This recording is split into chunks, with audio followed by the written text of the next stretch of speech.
ಗಣೇಶ ವಿಸರ್ಜನೆ ಕಾರ್ಯಕ್ರಮದಲ್ಲಿ ನಡೆದಿರುವಂಥ ಘಟನೆ ರಾತ್ರಿ 9-9:30 ಗಂಟೆಗೆ ನಮಗೂ ಕೂಡ ತಿಳಿದು ಬಂತು.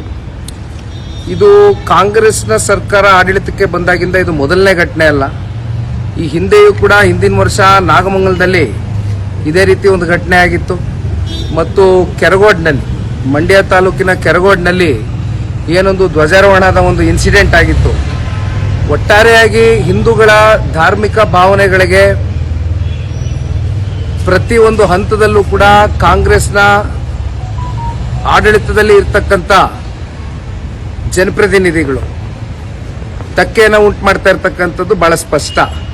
ಆದರೆ ಇಲ್ಲಿ ನಾನು ಒಂದು ಹೇಳ್ತಕ್ಕಂಥದ್ದು, ನೇರವಾಗಿ ಸರ್ಕಾರ ಇದರ ಹೊಣೆಗಾರಿಕೆಯನ್ನು ಅವರ ಹೆಗಲ ಮೇಲೆ ತಗೊಳ್ಬೇಕಾಗ್ತದೆ. ಇಲ್ಲಿ ಪೊಲೀಸರ ಮೇಲೆ ನಾನು ದೂರ್ಲಿಕ್ಕೆ ಹೋಗೋದಿಲ್ಲ. ಯಾಕೆಂದರೆ ನಮ್ಮ ಕರ್ನಾಟಕ ರಾಜ್ಯದ ಪೊಲೀಸರಾಗಲಿ, ನಮ್ಮ ಜಿಲ್ಲೆಯ ಪೊಲೀಸರಾಗಲಿ ಅವನೇನು ಅಸಮರ್ಥರೇನಲ್ಲ. ಆದರೆ ಅವ್ರಿಗೆ ಅವರ ಕೆಲಸದಲ್ಲೇ ಒಂದು ಸ್ವಾತಂತ್ರ್ಯವನ್ನು ಕಳ್ಕೊಂಡಿದ್ದಾರೆ ಇವತ್ತು. ಯಾಕೆಂದರೆ ಸರ್ಕಾರದಲ್ಲಿ ಇರ್ತಕ್ಕಂಥವ್ರು ಒಂದು ಗುಪ್ತಚರಿ ಇಲಾಖೆ, ಅವ್ರಿಗೆ ಒಂದು ಮಾಹಿತಿ ಅಂತೂ ಖಂಡಿತವಾಗ್ಲು. ಯಾಕೆಂದರೆ ಮಸೀದಿ ಮುಂದೆ ಆಗಿರುವಂಥ ಇನ್ಸಿಡೆಂಟ್ ಇದು.